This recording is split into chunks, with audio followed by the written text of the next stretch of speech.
al licenciado José Luis acá con nosotros como analista justamente de las situaciones tanto sociales, políticas y económicas que suceden tanto en nuestro país, en Sudamérica y también en el mundo. Licenciado, gracias por estar acá con nosotros, gracias por permitirnos conversar en esta mañana aquí en la radio para poder un poquito conocer e interactuar de temas que no dejan de ser interesantes. Por supuesto, bienvenido. Juan Carlos, muchas gracias. Gracias por el espacio después de años que estamos volviéndonos a encontrar detrás de los micrófonos. Gracias por el espacio, gracias por la oportunidad y bueno, estamos aquí para poder compartir estos minutos con la sociedad, con la población que nos escucha y que nos ve a través de las redes sociales. Muchas gracias. Licenciado, hay un tema que se avecina y está el ojo está puesto justamente en este país hermano, que es de nuestro continente, pero los ojos de todo el mundo y principalmente de países de potencia económica, como China, Rusia, Estados Unidos, están en el ojo, ahí lo tienen, viéndolo y manejándolo con pinza. Y por supuesto también potencias como los países de nuestro continente, de Sudamérica. Las elecciones generales de Venezuela. ¿Cuál es el criterio y la lectura que usted tiene sobre este evento que está dejando mucho comentario, mucho que decir? Se habla muchos de derramamientos de sangre, de golpes de Estado, de unas elecciones que por vez primera se mira un frente opositor bastante sólido, consolidados ahí a la cabeza de María Corina. Entonces, ¿cómo lo ve usted qué interpretación le da o qué lectura le da a lo que está sucediendo y lo que puede suceder el domingo, porque ya es este próximo domingo 28 las elecciones en Venezuela? Muchas gracias, Juan Carlos. Bueno, evidentemente actualmente sabemos el día domingo 28 de julio el hermano país de Venezuela, un hermano país latinoamericano, que de hecho tenemos bastante ciudadanos venezolanos acá en nuestra frontera, en nuestro municipio. Principalmente en nuestro departamento. En nuestro departamento y también en los municipios colindantes del lado de Brasil, en Villa Pitazolandia y Brasilea. Efectivamente, el día domingo aproximadamente 21.400 millones de venezolanos van a ingresar a las urnas, van a poder emitir su voto, es decir, ese es el número de habilitados para votar en estas elecciones. Yo creo tal vez una de las elecciones más importantes o donde la visión de la población y los organismos internacionales están centradas ahí, sus expectativas de un lado y de otro. Como usted decía, de un lado, hablando internacionalmente, China, Rusia e Irán, que apoyan al gobierno de Maduro. Y obviamente desde el otro lado Estados Unidos y sus aliados y sus instituciones como el Fondo Monetario Internacional, Banco Mundial, la ONU, etcétera. La Unión Europea que esperan que las elecciones del domingo sean la vencida y que la oposición logre salir victoriosa para darle un giro en el ámbito político, económico y social en Venezuela. Son aproximadamente 24 años, 25 años que ha gobernado el chavismo, ¿no?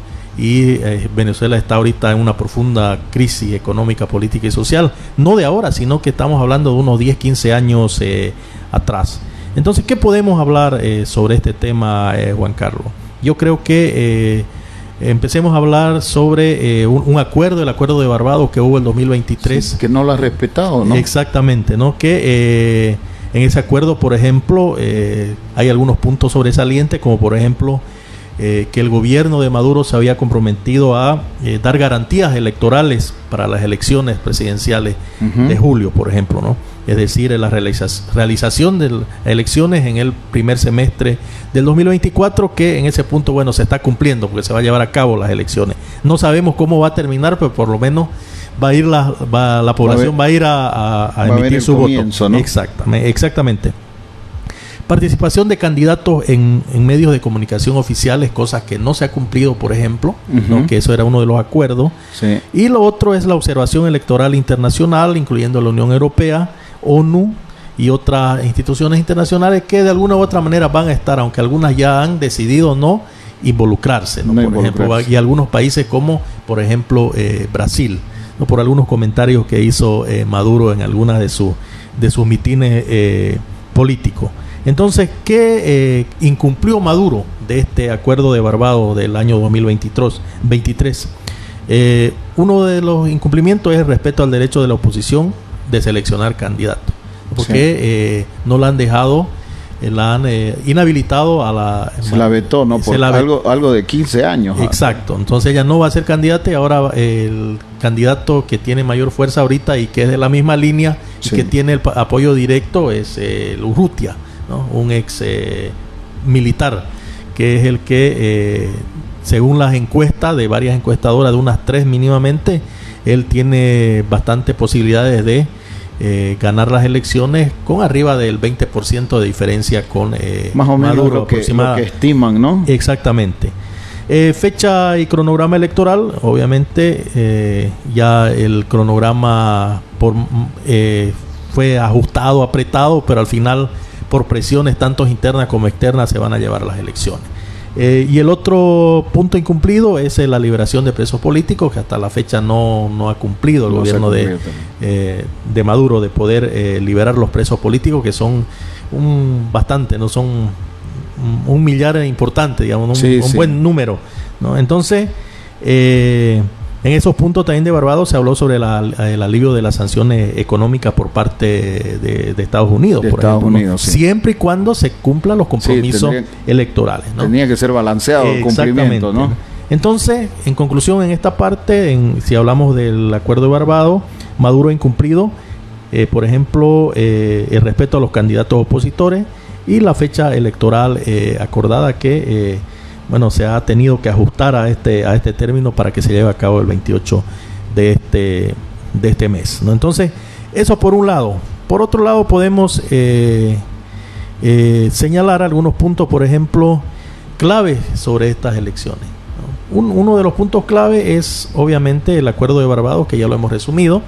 El tema de los candidatos y contiendas, por ejemplo, ¿no? Ahí hay dos candidatos visibles, ¿no? Que es Nicolás Maduro, quien busca la reelección, y Edmundo González Urrutia, que es el candidato opositor más destacado actualmente y el que ha tal vez unido después de muchos años a la oposición, ¿no? Después de décadas. Otro de los factores clave de estas elecciones que podemos visualizar es la campaña y la violencia, ¿no? Es una campaña, un proceso electoral donde se ha visto bastante violencia, detención de figuras de oposición, ¿no?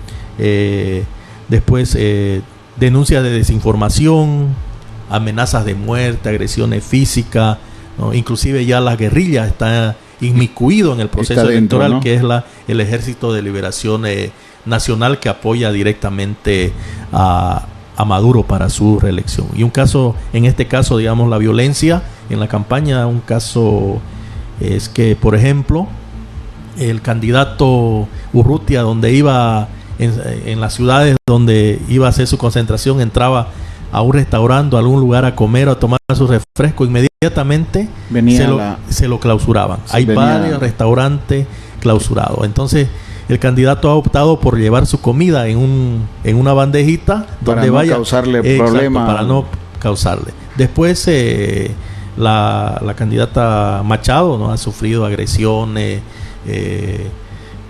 a sus camionetas, han sido rotos sus vidrios, han sido apedreados, etcétera, etcétera. Entonces no ha estado la violencia exento de todo este proceso electoral, ¿no? Entonces, después... principalmente los niños hemos visto también que han sido albos de agresiones y los porque yo como dice el dicho estadounidense en inglés, ¿no? Es unas elecciones, han sido unos comicios que por lo menos hoy se cierran ya, ¿no? Entonces, sui generis, porque, pues, ¿qué hace un niño haciendo proselitismo político? ¿Qué hace un adolescente que todavía no puede depositar su voto haciendo proselitismo político?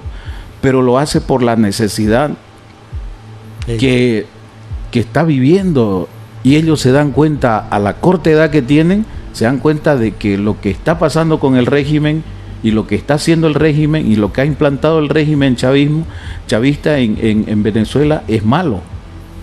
Entonces han perdido a sus padres, a su madre, han tenido que emigrar a otros países vecinos, irse incluso hasta Europa, lo que han tenido las condiciones, a otros países de centro, Países Bajos, y bueno, buscar de cómo poder generar para poder darles la alimentación necesaria.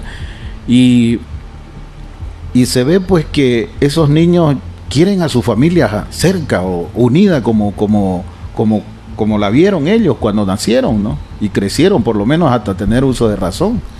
Correcto, mire, qué bien que toque ese tema, ¿no? Yo creo que estos últimos años de la política venezolana o del pueblo venezolano, la peor crisis que han sopesado, han sobrepasado, ha sido la desintegración familiar. Sí, ¿no? Sin duda alguna. Sí, más allá de la crisis económica, política, social, la desintegración familiar es increíble, ¿no? Cómo ha sufrido y el rechazo que reciben las personas venezolanas que han salido a otros países, ¿no?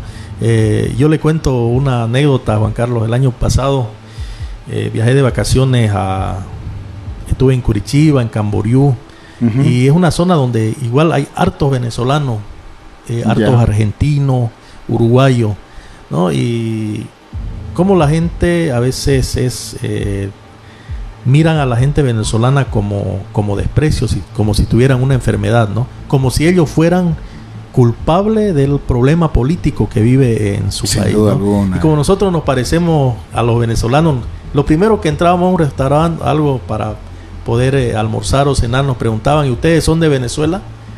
Como diciendo no pueden ingresar aquí. Exactamente, ¿no? Entonces, digamos, imagínense si uno yo me sentí un poco mal, ¿no? Sí, me sentí como discriminado, ¿no? Sí, entonces, porque la sociedad lo discrimina, exactamente, ¿no? Entonces yo digo, imagínese si yo tuve ese sentimiento, ¿cómo se sentirá una persona que por necesidad ha tenido que dejar su país? Aparte de sufrir la desintegración familiar, sufre también la discriminación y obviamente también sufre en que el día a día tienen que salir a buscar el pan de cada día para poder solventarse y para poder solventar a su hijo, ¿no? Como hemos visto en muchos lugares aquí en Cobija, sobre todo en los semáforos, ¿no? Entonces es algo de verdaderamente triste, ¿no? Que todo el mundo sueña de que este problema se solucione por la vía pacífica y por la vía democrática, Juan Carlos. Esa es la realidad que yo creo que todos deseamos, ¿no? Todos los hermanos, al final todos los latinoamericanos somos hermanos, sí, ¿no? Entonces siempre deseamos lo mejor para nuestro prójimo. Y no mire, más o menos casi sobre ese mismo nivel sigo mucho, me gusta ver muchos documentales y he visto documentales bastante tristes de la inmigración venezolana a diferentes países de Sudamérica, de nuestro continente, y tienen que trasladarse. Lo más cercano que tienen es con Ecuador o con Colombia. Correcto. Y pues profesionales, mujeres profesionales que son esposas, son madres, y vienen a buscar trabajos a estos otros países, pero lamentablemente no es con el cartón de profesional que llegan, sino que vienen lo más lamentable, y creo que ha sobrepasado todo tipo del nivel de del respeto al ser humano, que estas mujeres tienen, así como son profesionales, tienen que venir a prostituirse para poder darle de comer a su familia, a sus hijos. Y eso me imagino. Yo me siento incómodo porque soy ser humano, así como usted lo dice, ¿no? Pero, pucha, ya cómo se siente ese esposo sabiendo de que su esposa viene justamente a prostituirse. Porque hay esa sinceridad, pero hay más que la sinceridad, hay la necesidad, hay el hambre de poder seguir manteniendo a los hijos, a la familia. Entonces eso es triste y es lamentable, y creo que por esa parte no le toca la parte humanitaria ni la sensibilidad del régimen a cargo hoy por hoy de Nicolás Maduro, ¿no? Bueno, mire, en primer lugar, si por ejemplo yo me voy de Bolivia a otro país extranjero, yo acá soy docente, por ejemplo. Sí. Muy difícil es que me vuelvan a contratar de docente en otro lado, ¿no?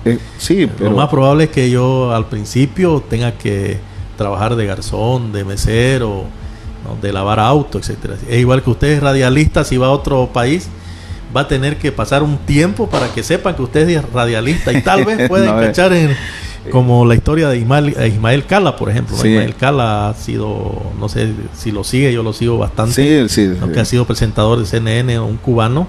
Sí. Él dice que era un periodista destacado, reconocido en Cuba, y se fue a Miami, y allá tuvo que trabajar de garzón, y varias personas que ya lo habían visto presentar las noticias en Cuba y le decían, ¿qué haces aquí vos de garzón? ¿No? Entonces tuvo que pasar ese proceso hasta que ya lo lograron a conocer y comenzó a trabajar en CNN, y obviamente ahora es una figura destacada en Estados Unidos y en Latinoamérica, ¿no? Entonces eso sucede, ¿no? Y lo otro que usted señalaba, ¿no?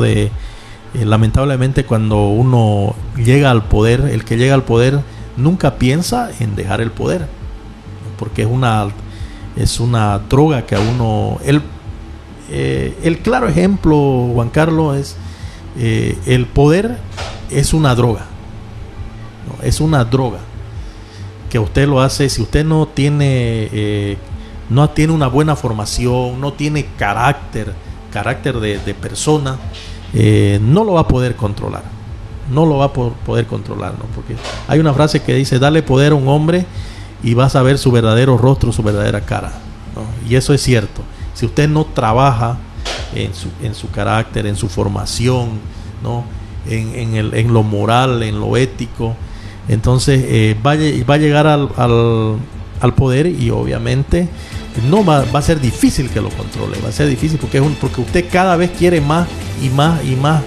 Si usted en una elección ganó con 500 votos, la próxima elección usted quiere ganar con 501. Sí. Nunca quiere ganar con menos de lo que ha ganado la anterior. Y se va poniendo objetivos y así. Y no, obviamente no le importa a quién se le pone enfrente, porque usted tiene todo el aparato y va a aplastar pues hasta que usted quiera, ¿no? Lamentablemente es así el ámbito político, y eso es lo que estamos viendo actualmente en Venezuela, y sucede eso en todos los países cuando ya los gobiernos se van quedando por bastante tiempo en el poder, ¿no? Porque es normal que usted llegue al poder con legitimidad, y esa legitimidad se va desgastando paulatinamente, ¿no? Y eso es lo que pasa ahorita, por ejemplo, en Venezuela.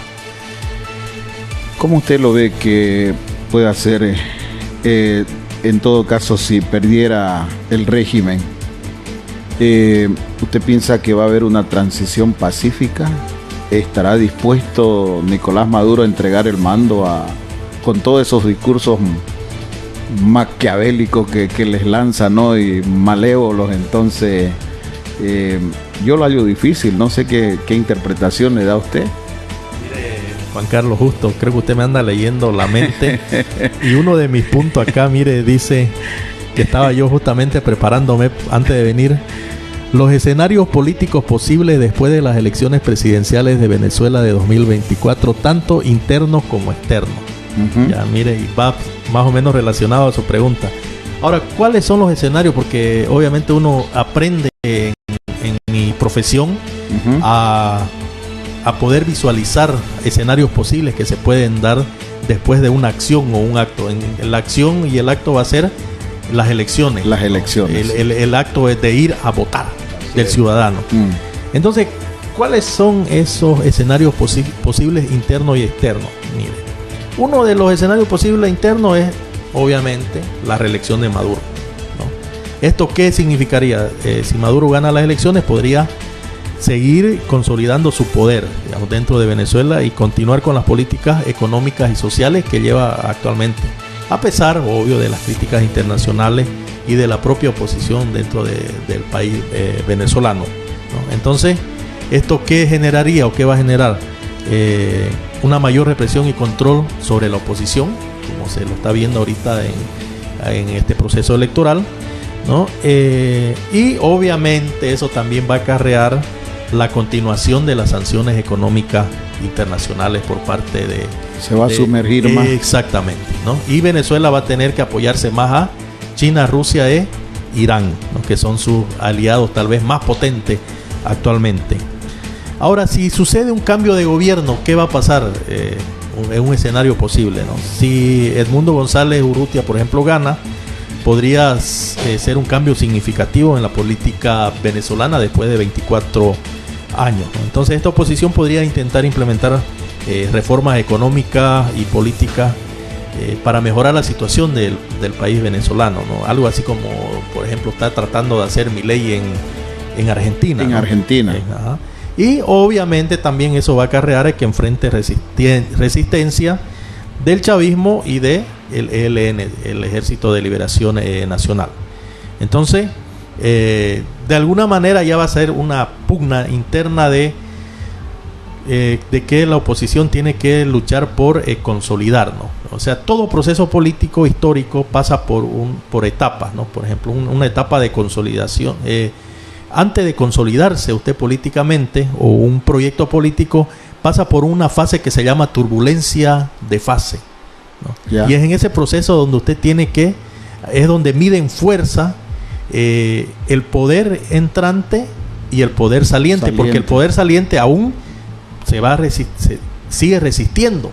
¿Y cómo se debilita esa resistencia del poder saliente? Ya. Cambiando las normas, Constitución Política de Estado, normas. Todo, usted vea la historia, Juan Carlos, todo grupo de poder que entra al poder, obviamente lo primero que hace es cambiar las normas, ¿no?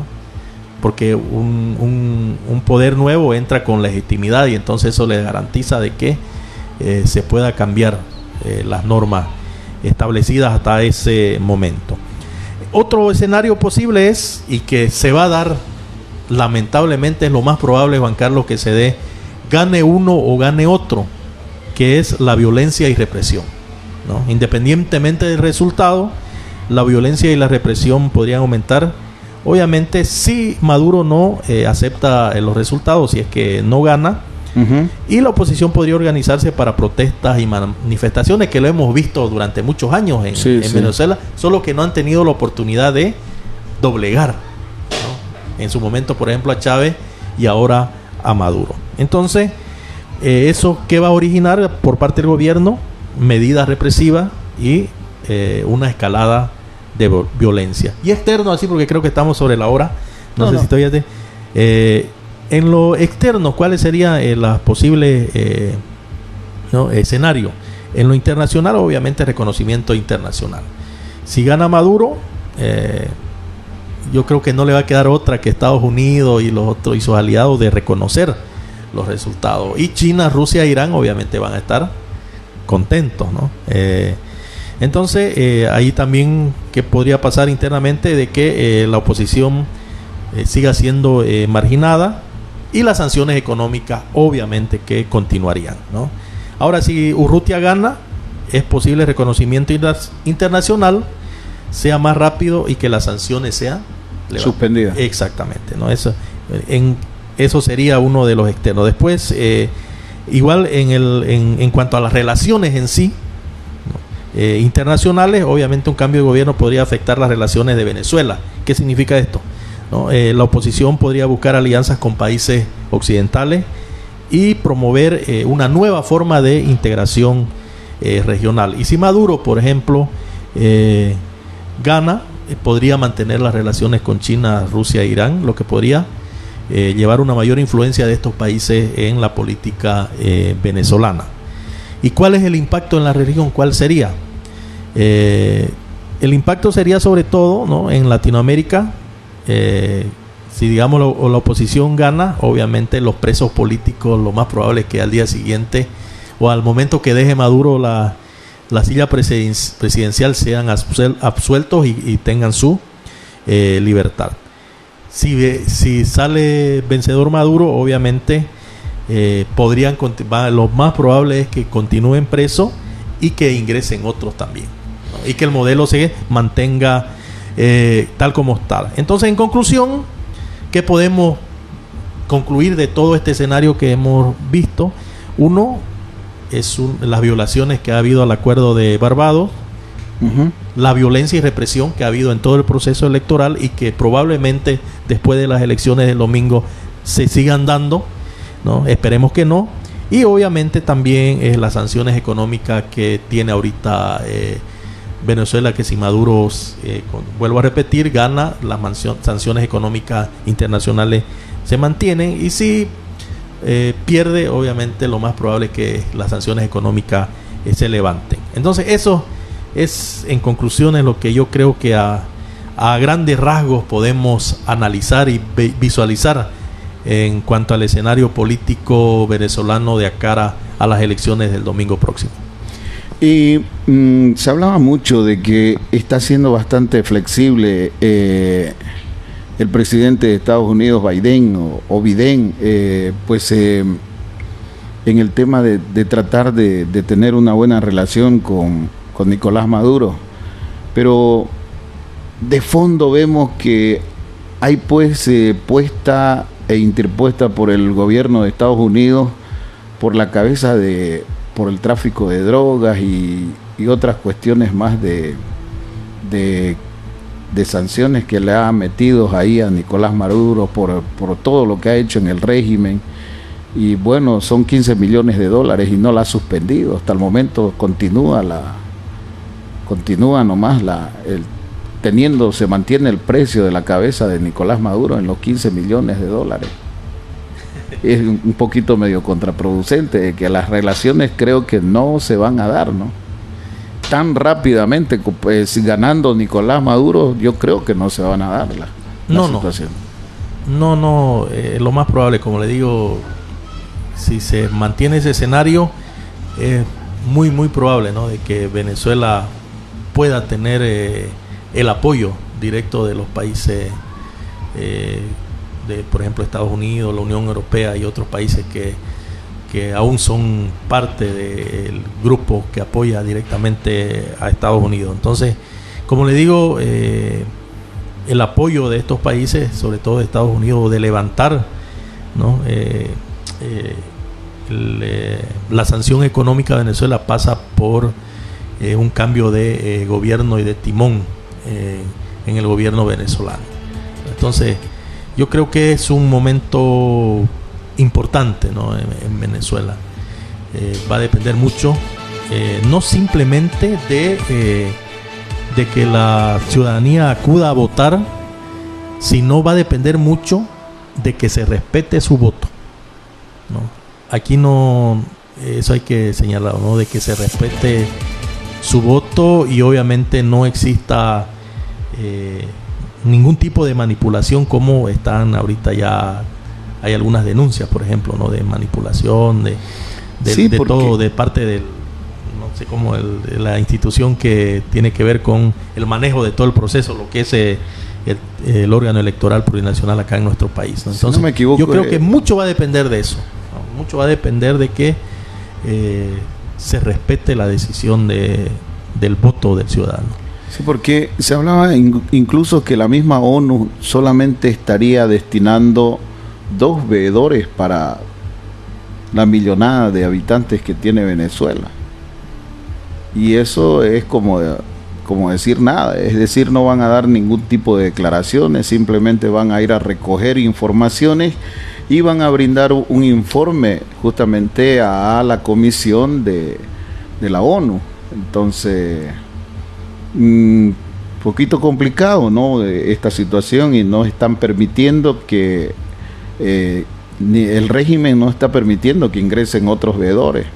Entonces, también otro de los temas es que tampoco se le está otorgando los credenciales necesarios para que, acá decimos delegados de mesa, ¿no?, que son los que van y pelean los votos de la oposición o de el que está en fase de gobierno. Entonces, y eso no se le está otorgando. O sea, por ejemplo, para María Corina no se le está dando, es decir, se le está coartando todo el derecho. Entonces, y el que no tenga, directamente lo van a meter a la cárcel. O sea, es muy estrecha la situación y es bien complicada, ¿no?, de cómo voy a defender mi voto si no puedo estar ni siquiera de mirón, o sea, de lejos, ¿no? O sea, no puedo participar porque directamente van a venir, me van a interceptar y me van a decir que qué hago por ahí. Entonces, complicada la situación. Sí, no, mire, hay que ser sincero también, ¿no? Yo creo que Estados Unidos no pasa por su momento más legítimo de su historia, ¿no? Y un claro ejemplo lo vemos en que sus instituciones, ¿no?, están muy debilitadas, ¿no? Han perdido credibilidad, han perdido prestigio, y entonces ahí también ya es un claro ejemplo, ¿no? Si una institución, por ejemplo la ONU, no tiene capacidad de mandar más veedores, o tal vez tampoco le está permitiendo el gobierno venezolano, ¿no?, entonces ya vemos una crisis profunda, ¿no? Y la crisis, como le digo, ya es una crisis del sistema, ¿no? También el sistema capitalista pasa por una crisis profunda actualmente, ¿no?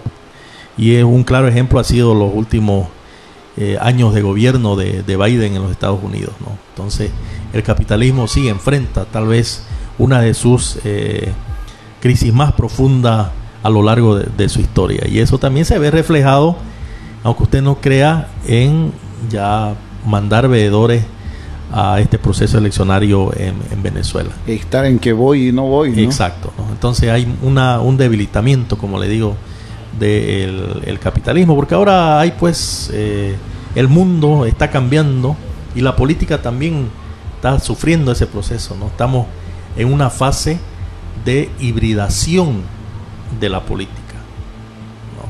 Entonces ya no hay ideología pura ahora, no hay ideología pura. Yo me río y con conocimiento de causa yo le digo, Juan Carlos, ¿no? Yo me río a veces cuando digo, escucho, yo soy socialista, o soy de la derecha, o soy de la izquierda, ¿no? yo escucho ese término y me río, ¿no? Porque obviamente estudio, es más, soy docente de teorías del poder y dominación, ¿no? Ahorita hay una mezcolanza de ideología, ¿me entiendes? Sí. Y eso es lo que le ha dado resultado. Un claro ejemplo, yo siempre le pongo este ejemplo con las personas que tengo la oportunidad de hablar y con mis estudiantes en la universidad, ¿no? Un claro ejemplo de política híbrida es China. Políticamente comunista, ¿no? Donde verdaderamente ahí sus derechos del ciudadano están coartadas, ¿no? Netamente coartadas, pero capitalista en la relación de intercambio en el ámbito económico. Hay entonces un claro ejemplo de la hibridación. Algunos dicen no, algunos se discuten, se enojan, y el otro día yo hablaba con un amigo, ¿no? Así a veces hay gente que cree que va a ganar una discusión o un análisis por fuerza, ¿no? Entonces yo me quedé callado, llegué a mi casa y le mandé en mensaje, le demostré teóricamente. Entonces la persona me da la razón, me dio la razón. Entonces, eso es lo que está pasando en el mundo, estimado Juan Carlos, y un claro reflejo es el caso venezolano actualmente. Licenciado, yo le agradezco de verdad el que usted pudiera estar acá con nosotros para compartir estos análisis fríos así y poder pues reflejar una realidad que puede ser parte también de nuestra sociedad, ¿no? Que estamos empantanados ahí con el tema del proceso judiciales, luego ya se nos avecina también el proceso de elecciones generales y pueden, usted como dice, ¿no? Por querer mantenerse en el poder, y está claro el ejemplo, la pugna entre masistas y masistas. Entonces, ¿quién soy o quién no soy? Entonces se ven esos reflejos, ¿no? Entonces yo muy agradecido, lo voy a invitar en otra oportunidad para que podamos hablar y podamos hacer un análisis de nuestro sistema de la política dentro de nuestra sociedad boliviana. Y este proceso justamente que a paso de tortuga, pero está yendo el proceso de preselección de candidatos que sale y no sale del proceso judicial, ¿no? Sí, gracias Juan Carlos, no, gracias por el espacio, y solo quiero decir algo y compartir con la población nuestra realidad, y yo creo que estoy aprendiendo eso. Tenemos que aprender a verla sin apasionarnos, ¿no? Es como yo le tomo la palabra, ¿no? La realidad tenemos que leerla tal como está, tal como es, para poder buscarle las soluciones, sin apasionamiento, ni de un lado ni de otro, ¿no? Porque yo creo que es la única forma que verdaderamente tenemos para poder cambiar nuestra realidad política, económica, social de nuestro país, obviamente del continente y del mundo, ¿no?